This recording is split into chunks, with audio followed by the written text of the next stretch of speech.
Welcome to our channel. Today we how to use Mint for financial health easy tutorial step by step clearly. Open your web browser and go to the Mint website. If you don't have an account, click on the sign up button. Follow the prompts to create your account by entering your email and password. Once your account is created, log into Mint. You will be greeted with a dashboard that displays an overview of your financial health.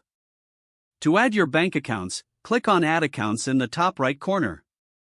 Select your bank from the list and enter your login credentials.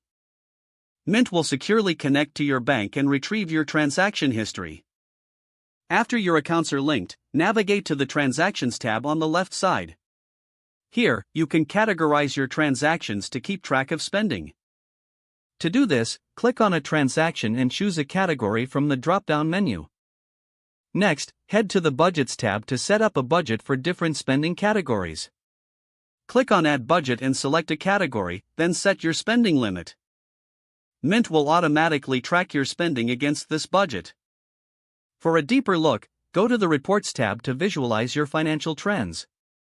Choose different time frames and categories to see how your spending habits change. Consider setting financial goals by clicking on the Goals tab.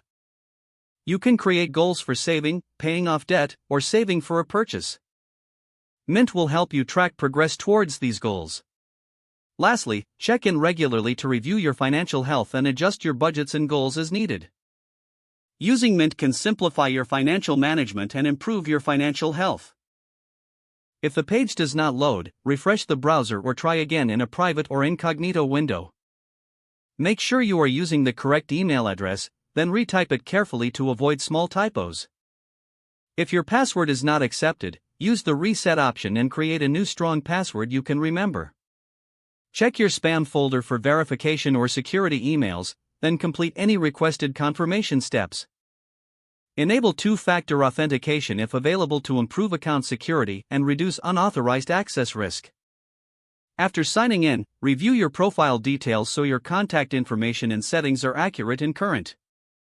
If you see an error message, note it down and try again after restarting your device and internet connection. Don't forget to like this video and subscribe to our channel for more step-by-step tech guides.